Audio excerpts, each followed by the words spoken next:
नमस्कार। संस्कृत साहित्य में वर्णित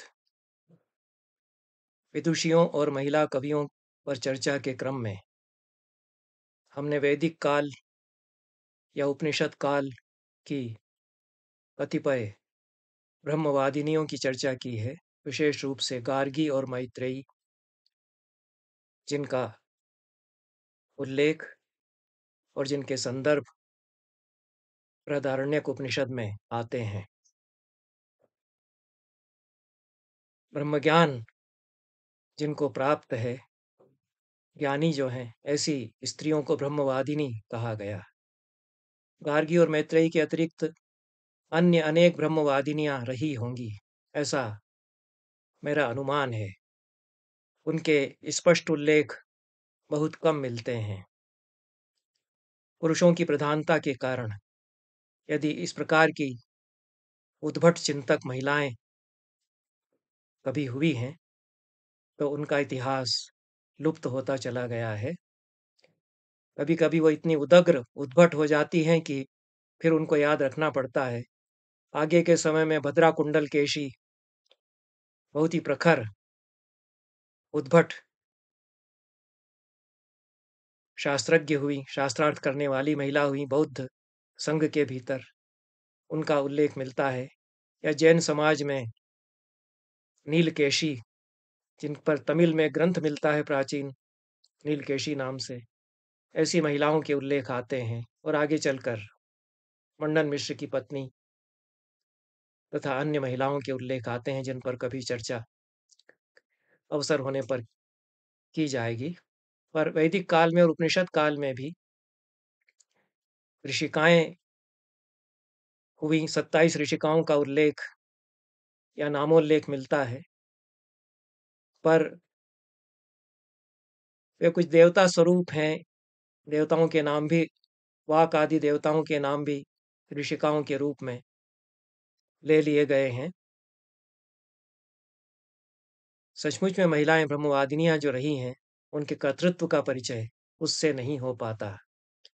पर गार्गी और मैत्रेयी के बाद एक ब्रह्मवादिनी का, एक प्रखर विचारक और ज्ञानी महिला का उल्लेख आता है। वो महाभारत में उल्लेख आता है, पर वे उपनिषद काल की हैं और उनका नाम सुवर्चला है।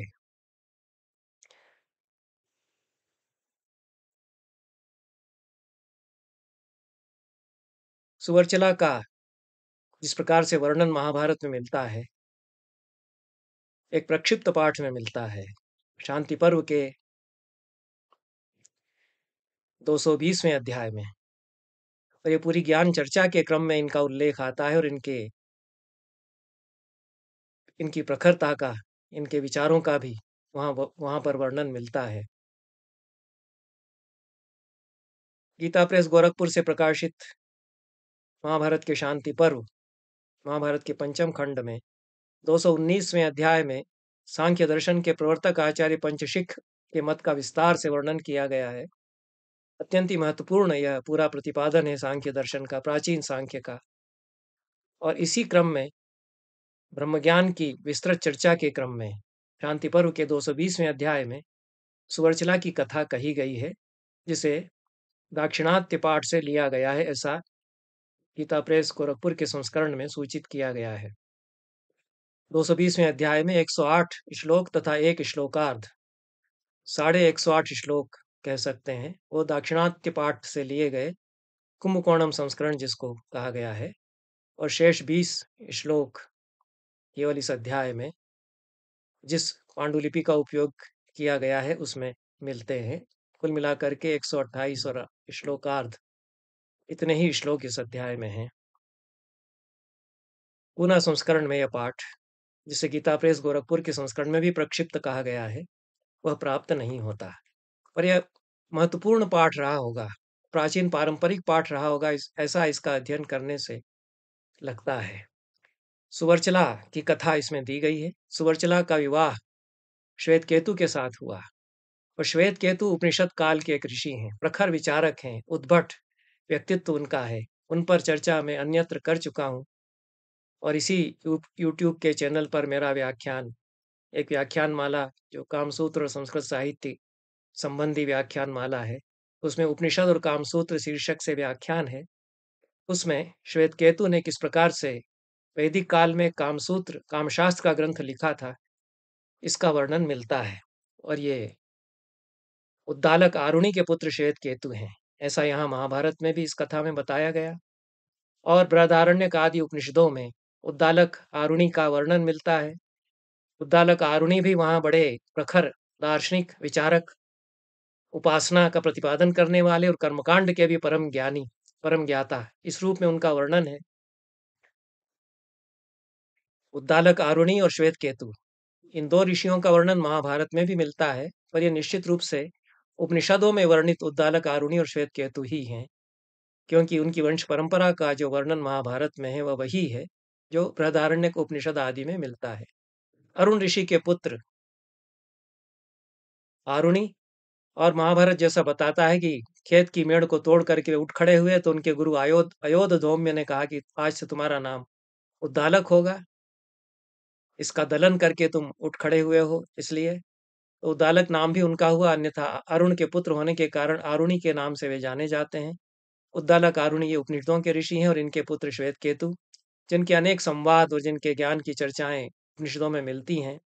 और उद्दालक भी बड़े विचारक हैं, उनका जो दर्शन है, तर्कशास्त्र उनका है, प्रखर तर्कशास्त्री वे हैं, और उनका कामशास्त्र भी वर्णित है, जिस पर भी चर्चा में अपने उस संदर्भित व्याख्यान में कर चुका हूँ। तो ये दोनों पिता पुत्र उपनिषद काल के प्रसिद्ध ऋषि हैं। इन्हीं उद्दालक आरुणि की पुत्र वधु सुवर्चला हैं, और श्वेत केतु की वे पत्नी हैं। श्वेत केतु स्त्री के प्रति होने वाले अन्याय का मुखर प्रतिवाद करने वाले ऋषि थे। बड़े रूढ़िभंजक और साहसी विचारक थे, और उनका यह रूप भी इस कथा में हमको मिलता है। उनकी प्रखरता और प्रचलित व्यवस्थाओं को चुनौती देने का ऐसा साहस था कि यह भी उल्लेख महाभारत में मिलता है, शांति पर्व में ही, कि उद्दालक आरुणि ने अपने पुत्र श्वेतकेतु का परित्याग कर दिया था, क्योंकि मिथ्या विप्रान उपचरण संत्यक्तो दयितः सुतः, बहुत प्यारे उनको वे थे, लेकिन मिथ्या विप्रों की सेवा वे करने लग गए थे, इसलिए उनका त्याग कर दिया उद्दालक आरुणि ने अपने पिता का। वात्स्यायन ने भी कामसूत्र के एक आचार्य के रूप में श्वेतकेतु का उल्लेख किया है, और वहां उनको उद्दालक का पुत्र श्वेतकेतु कहा है। इस प्रकार से जो उद्दालक आरुणि तथा श्वेतकेतु वात्स्यायन के कामसूत्र में वर्णित हैं, जो उद्दालक आरुणि और श्वेतकेतु बृहदारण्यक आदि उपनिषदों में वर्णित हैं, वही महाभारत में भी वर्णित हैं, और वे ही इस कथा के सुलभा से उनके विवाह की जो कथा है और ज्ञान चर्चा जो उसके संदर्भ में आती है, उसके एक नायक भी वे ही हैं। सुवर्चला देवल ऋषि की पुत्री थी। देवल ऋषि भी महाभारत में बहुत प्रसिद्ध हैं। नारद देवल संवाद का विस्तार से वर्णन है शांति पर्व के अनेक अध्यायों में। सुवर्चला यह सुंदर नाम उन्होंने अपनी पुत्री को दिया। सुंदर नाम है, कई लोग नाम ढूंढते रहते हैं, उनकी दृष्टि में इतने सुंदर नाम नहीं जाते जाते हैं। वो बहुत ही उटपटांग बेढब ढंग के नाम वो रख देते हैं, जिनका कोई अर्थ होता ही नहीं है। जो इंटरनेट पर अनेक तरह के उटपटांग कोश चल पड़े हैं नामों के, उनके आधार पर। सुवर्चला का अर्थ तेजस्विनी होता है। सूर्यमुखी का एक नाम भी सुवर्चला कहा गया है। सुवर्चला सूर्य की पत्नी का भी एक नाम है, और उसका भी वर्णन सूर्य की पत्नी का महाभारत में सुवर्चला के रूप में मिलता है। पर यह सुवर्चला देवल ऋषि की पुत्री हैं। अत्यंत रूपवती और तेजस्विनी होने के कारण उनका नाम सुवर्चला दिया गया। नाति ह्रस्वा नाति कृशा नाति दीर्घा यशस्विनी, ऐसा शांति पर्व के इस प्रक्षिप्त अंश में 220वें अध्याय के इस अंश में उनका वर्णन किया गया है। सुवर्चला को बहुत मानते थे देवल ऋषि, स्नेह करते थे, और जब वह विवाह के योग्य हुई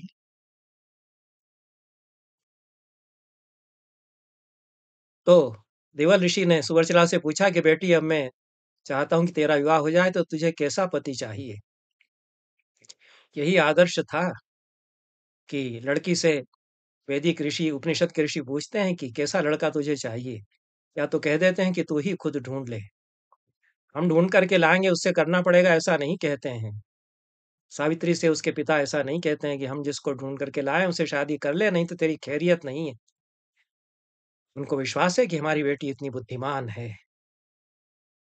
होना चाहिए विश्वास। आजकल जो माता-पिता हैं उनको भी, क्योंकि जो आजकल की बेटियाँ हैं वो अपने माता-पिताओं से ज़्यादा बुद्धिमती होती हैं, ज़्यादा समझ रखती हैं।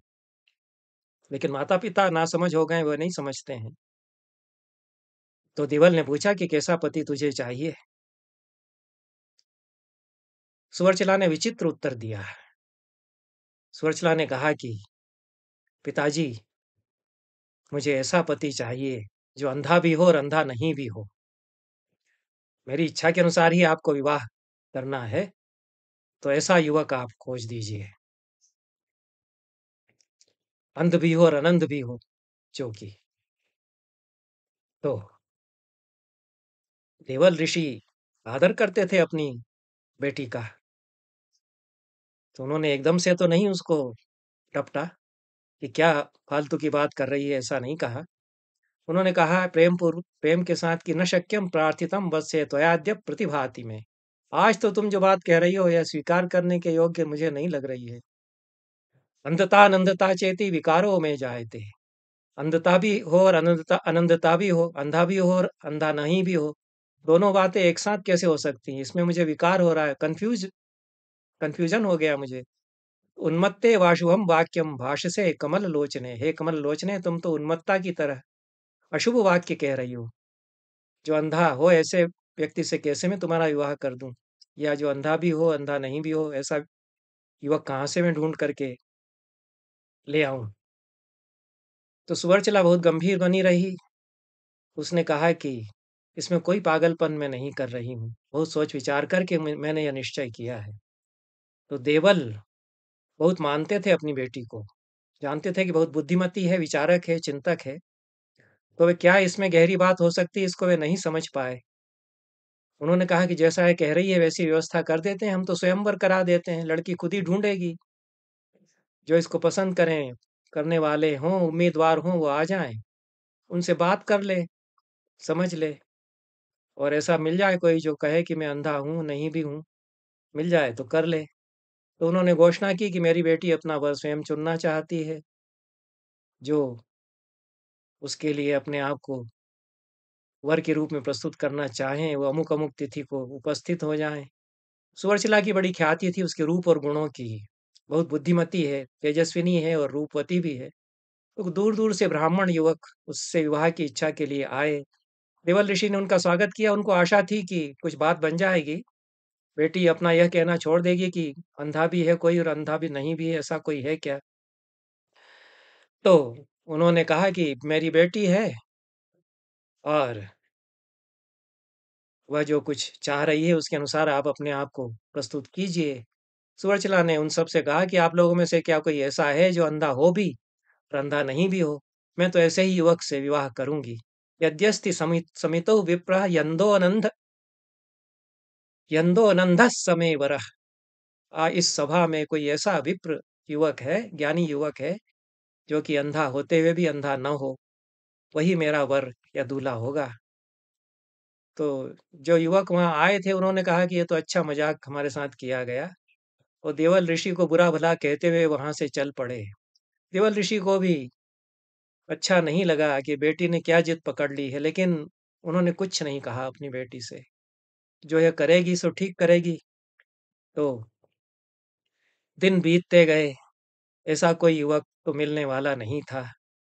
होते-होते उद्दालक ऋषि के पुत्र, उद्दालक आरुणि के पुत्र श्वेतकेतु को इस बात का पता चला कि देवल ऋषि की पुत्री है सुवर्चला, बहुत ज्ञानी है, रूपवती है, और वो भी विवाह करना चाहते थे, युवक थे। तो यहाँ श्वेतकेतु का बहुत सुंदर भाषा में वर्णन किया गया है, कितने तेजस्वी, कितने ज्ञानी थे महाभारत में। ऊहापोह विधानज्ञ, वेदविद, तत्वज्ञ, क्रियाकल्प विशारद, कर्मकांड के भी वे बड़े मर्मज्ञ थे।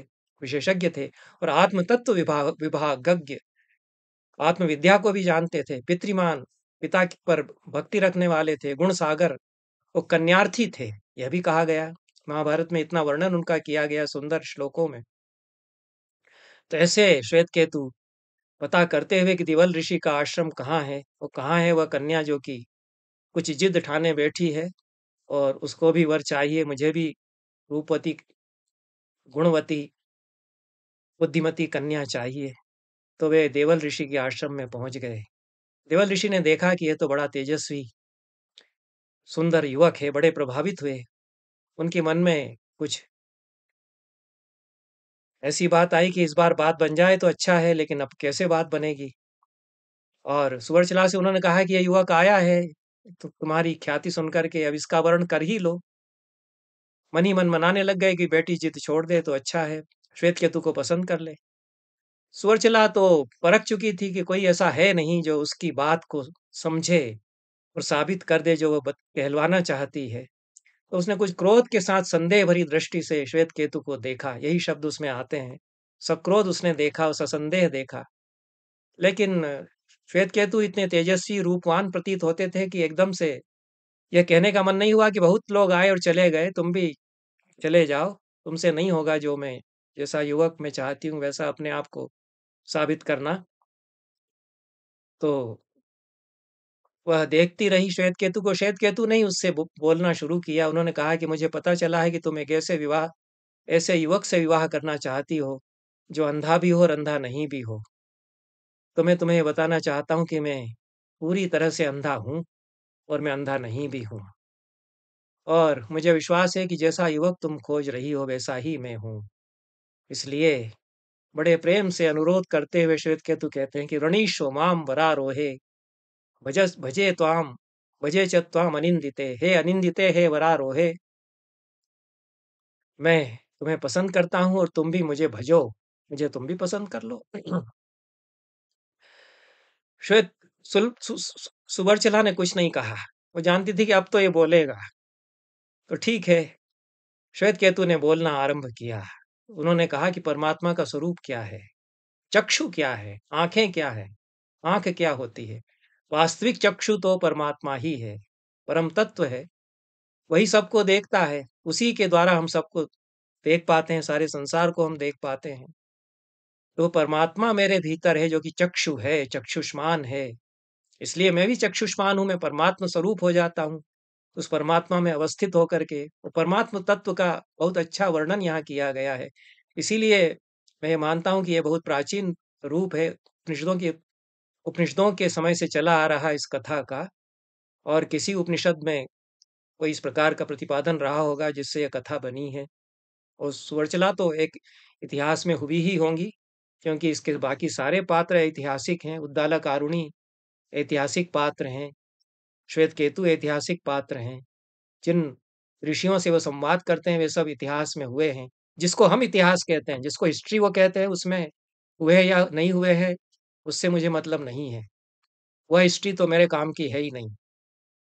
लेकिन ये ज़्यादा बड़ी हिस्ट्री है, ये मेटा हिस्ट्री है, जो वास्तविक हिस्ट्री है हमारी, वास्तविक इतिहास ये हमारा है, उसमें ये हुए हैं ये ऋषि।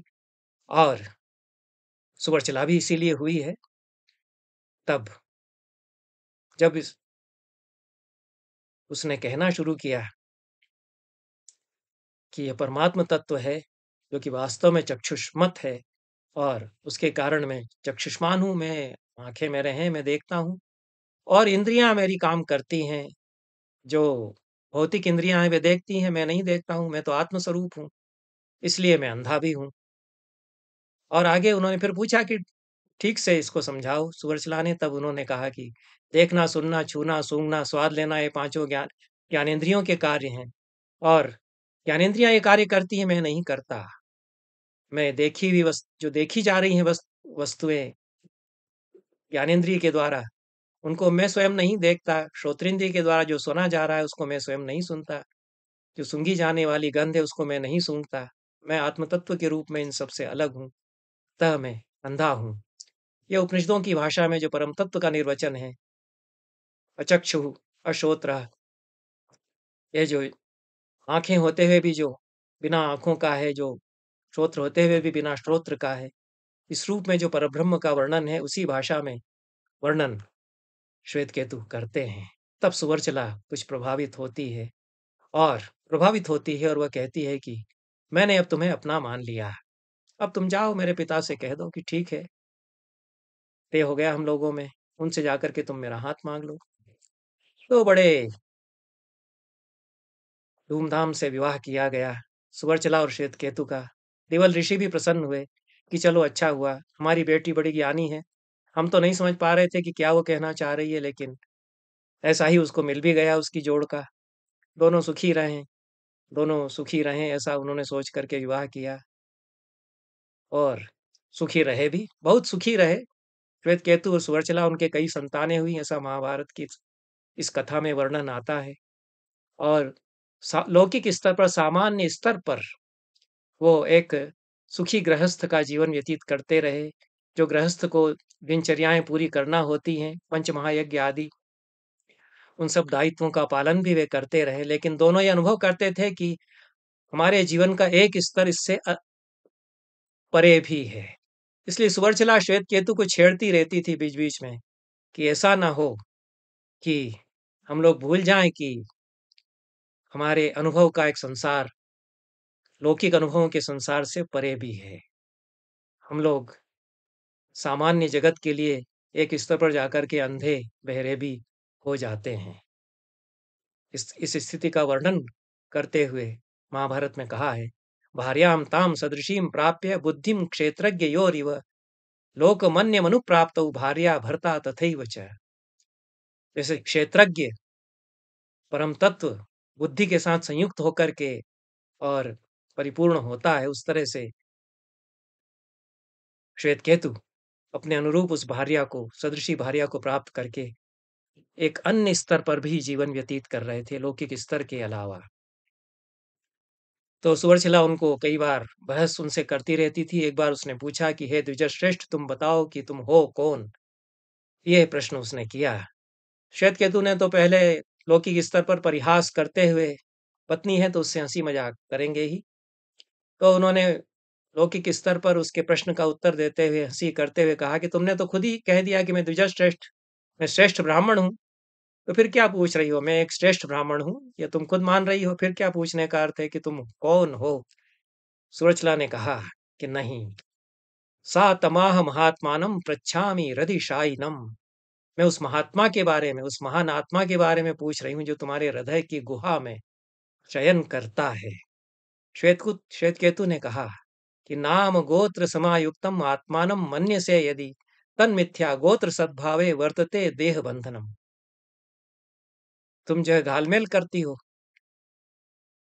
तुम मुझे द्विजश्रेष्ठ भी कह रही हो और कह रही हो कि जो महात्मा तुम्हारे हृदय की गुहा में विद्यमान है उसके बारे में प्रश्न है। तो नाम गोत्र से समायुक्त उस आत्मा को तुम मानती हो, तब तो मिथ्या बात है। क्योंकि गोत्र सद्भाव में ये जो नाम है, जाति है, ये तो उपाधियां हैं और ये देह की उपाधियां हैं। जो आत्म तत्व है वह तो देह से परे है, वह निरुपाधिक है, तो वह इन उपाधियों से परे है। तो इसलिए द्विजश्रेष्ठ मत फिर मुझे कहो और ये सारी उपाधियां छोड़ दो, तब मेरे बारे में प्रश्न करो, ऐसा श्वेतकेतु कहते हैं। यह द्विजश्रेष्ठ तो संबोधन है, उपाधि मात्र है। सुवर्चला कहती है कि हाँ, ये उपाधि मात्र है, इसलिए मैं तुम्हारे हृदय की गुहा में विद्यमान आत्म तत्व के बारे में प्रश्न कर रही हूँ। तब श्वेतकेतु फिर से परमात्म तत्व का उपदेश देते हैं और कहते हैं कि मेरे हृदय की गुहा में जो रहता है वह स्वयं नहीं बताएगा कि वह कौन है। मैं यह कहूं कि मैं आत्मा हूं, तो आत्मा शब्द अलग है और आत्म तत्व उससे अलग है। यह तो तुम स्वयं समझती हो कि भाषा हमें उसका बोध नहीं करा सकती, तब यह समस्या आ जाती है। तो दोनों यह विचार करते हुए इस मूलभूत प्रश्न पर पहुंचते हैं कि हम उसका प्रतिपादन कैसे कर सकते हैं। और श्वेतकेतु कहते हैं कि तुम तो स्वयं समझती हो, तुम तो स्वयं ज्ञानी हो, फिर इसके बारे में प्रश्न करने का क्या अर्थ कि तुम्हारे भीतर जो आत्म तत्व है उसको मुझे बताओ, क्योंकि भाषा उसका बोध नहीं करा सकती, शब्दों से वह प्रतिपाद्य नहीं है। सुवर्चला कहती है कि मैं तो इसीलिए पूछ रही हूँ कि यदि शब्दों से प्रतिपाद्य नहीं है तो उसको कैसे बताया जाएगा। और मैं इसलिए भी पूछ रही हूँ कि हम लोग जीवन के एक सामान्य स्तर पर रहते रहते भूल न जाएं कि हम हमारा एक स्तर दूसरा भी है और उस परम तत्व पर भी हम विचार करेंगे, करते रहें। श्वेत केतु ने कहा कि हम इस लौकिक स्तर को छोड़ नहीं सकते, क्योंकि जनसामान्य हमसे अपेक्षा करता है कि उसके लिए हम एक आदर्श जीवन पद्धति से जीवन व्यतीत करते रहेंगे। उसके अनुसार हम जीवन व्यतीत कर रहे हैं। लेकिन यदि तुमने पूछा है, तो हम इस प्रश्न पर विचार करेंगे। और शब्द क्या वास्तविकता को बताते हैं? इस दृष्टि से सुवर्चला फिर पूछती है कि मैं जानना चाहती हूँ कि शब्द क्या है और अर्थ क्या है? और ये बहुत गहरा प्रश्न फिर यहाँ से आरंभ होता है। यह एक बड़ा शास्त्रार्थ है, जो याज्ञवल्क्य और गार्गी के बीच का शास्त्रार्थ है। और याज्ञवल्क्य का जनक की ब्रह्म सभा में, ब्रह्मोद्य में, जो उस काल के 50 बड़े-बड़े ब्रह्मज्ञानियों से शास्त्रार्थ हुआ, उसी के अनुरूप एक एकदम दूसरे विषय को लेकर के यह शास्त्रार्थ होता है। और जिस तरह से सुवर्चला प्रश्न उठाती है और श्वेतकेतु को छेड़ती है, उससे लगता है कि वो जानती है कि कैसे चर्चा आगे बढ़ाई जाएगी। वो पूछती है कि शब्दः कोत्र इति ख्यातस्तस्यार्थश्च महामुने आकृत्या आकृत्यापि तयोर्ब्रूहि लक्षणेन पृथक पृथक। शब्द क्या है और उसका अर्थ कैसे उससे निकलता है, आकृति से और लक्षण दोनों से मुझे बताइए। आकृति मात्र है, यह भी भाषा तत्व चिंतन में, न्याय दर्शन में जाति आकृति आदि पदार्थ होते हैं, यह कहा गया। तो आकृति मात्र में अर्थ निकलता है क्या केवल, या पद अपने पदार्थ को बताते हैं? यह प्रश्न आता है। तो जाति में अर्थ निकलता है, तो शब्द किसको, किस अर्थ का बोध कराता है? शब्दार्थयोर ही संबंधस्त्वनयोरस्ति वा न वा तन्मे ब्रूहि यथा तत्त्वं शब्दस्थाने अर्थ एव चेत। शब्द और अर्थ का संबंध है या नहीं, यह तो समस्या आधुनिक भाषा शास्त्र में भी आती है, उत्तर आधुनिक भाषा चिंतन में भी यह समस्या आती है। बौद्ध दर्शन में यह बड़ी समस्या है। धर्मकीर्ति और दिग्नाग जैसे महान दार्शनिकों के चिंतन में यह समस्या है कि शब्द अर्थ को कैसे व्यक्त करते हैं, शब्द के अर्थ को स्पर्श करते हैं। धर्मकीर्ति कहते हैं कि स्पर्श नहीं कर सकते, नहीं शब्दा स्पृशन्ति अर्थान। शब्द अपने अर्थ को नहीं छूते और वह अर्थ उनमें रहता ही नहीं है। तो काव्यशास्त्र में तो इसका हल यह निकाल लिया गया कि संकेत या समय के आधार पर शब्द अपने अर्थ को प्रकट कर देते हैं। अस्मात् शब्दात् अयम् अर्थो बोद्धव्यः इति संकेतः। इस शब्द से यह अर्थ जाना जाएगा, यह संकेत है, जिसको कि आधुनिक भाषा शास्त्र में कहा गया कि यादृच्छिक ध्वनि प्रतीकों की व्यवस्था ही भाषा है। हमने मान लिया कि यह शब्द इस अर्थ को प्रकट करेगा। किसी एक समाज में, किसी एक गांव में, किसी एक देहात में, शहर में, अपनी भाषा में लोगों ने मान लिया कि आग का अर्थ ये पदार्थ होगा। संस्कृत में अग्नि का अर्थ यह पदार्थ होगा जिसको कि हम जलता हुआ लकड़ी जलाने पर देखते हैं। नहीं तो अग्नि में और उस आग में जिसको कि हम देखते हैं, उस पदार्थ में कोई संबंध नहीं है। अग्नि का उच्चारण करने से जीभ पर आग नहीं लगती। तो यह केवल संकेत के आधार पर है। तब यह संकेत बनता कैसे है, कौन इसको बनाता है? एक तो इसका सीधा सरल उत्तर दे दिया कि ईश्वर ने संकेत बना दिया है। उसको अब स्वीकार नहीं किया जा सकता, क्योंकि ईश्वर ने बनाया होता तो सारी दुनिया में एक ही भाषा होती। ईश्वर ने बना दिया कि इस शब्द का ये अर्थ होगा, तो सारी दुनिया में वही एक भाषा होनी चाहिए थी। लेकिन वो तो मनुष्यों ने अपनी-अपनी भाषाएँ बना ली हैं। और अब हमने मान लिया है कि हम आग कहेंगे, वो आगी कहेंगे, वो वह्नि कहेंगे, वो अग्नि कहेंगे। सबका अपना-अपना संकेत है।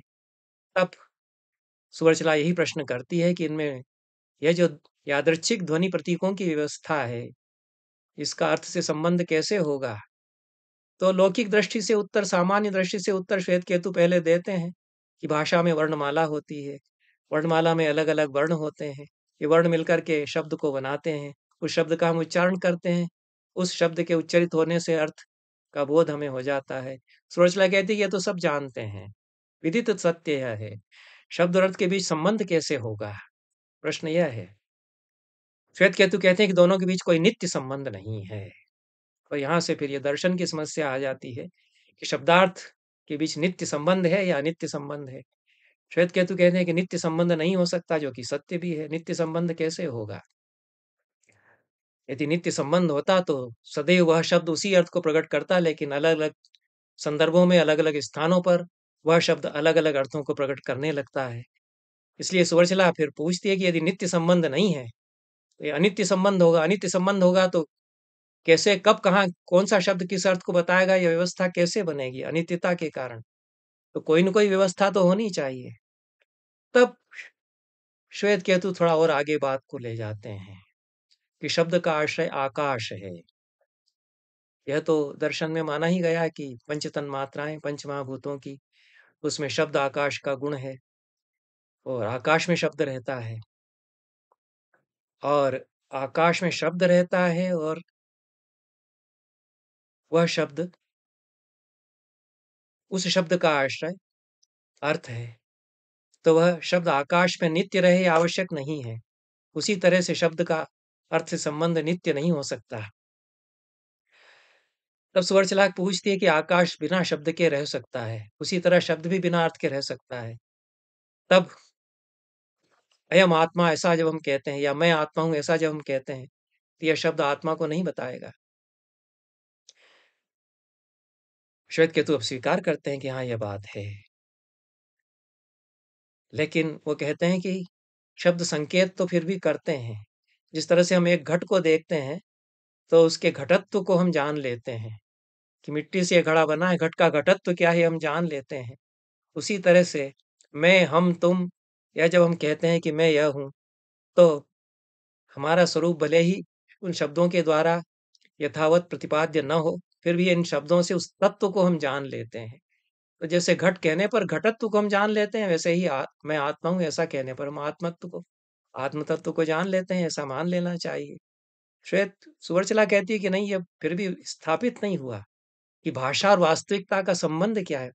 लैंग्वेज और रियलिटी का, भाषा और यथार्थ का संबंध क्या है?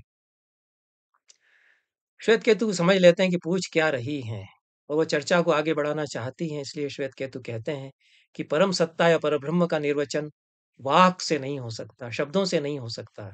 वह शब्दों के परे है। यतो वाचो निवर्तन्ते, यह वेदांत में भी फिर कहा गया कि शब्द लौट आते हैं वहां तक पहुंच करके। लेकिन उसी बात को श्वेत केतु कहते हैं कि लोक व्यवहार में जिस तरह हम भौतिक वस्तुओं को चर्म चक्षुओं से देखते हैं और उस वस्तु के लिए जो शब्द है उसका उच्चारण होने पर उस वस्तु को हम समझ लेते हैं। लेकिन यह जो परमार्थ तत्व है, उसके लिए शब्द हम यदि हम कहते हैं तो उसको हम नहीं देख सकते हैं। परम सत्ता को उसका शब्दों से निर्वचन करने पर हम नहीं देख सकते। जिस तरह से रस कहने से रसानुभूति नहीं हो सकती, काव्यशास्त्र में भी यह समस्या आती है कि श्रृंगार रस, ऐसा कोई माला लेकर के जप करने लगे तो श्रृंगार रस का अनुभव नहीं होगा। तो वह शब्द निर्वाच्य नहीं है, शब्द से वेदित नहीं होता, वेद्य शब्दगम्य वह नहीं होता। रस तत्व भी परम तत्व है साहित्य में, उसी तरह से परब्रह्म भी शब्द से गम्य नहीं होता। लेकिन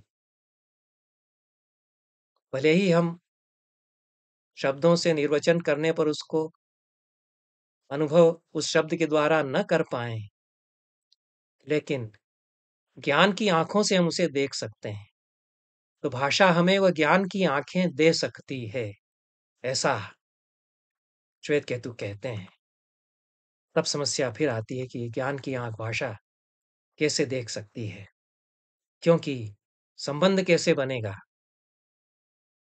क्योंकि आकाश को कहा, यह आकाश है ऐसा हमने कहा, स्पेस के लिए हमने कहा कि यह आकाश है। तो इस स्पेस को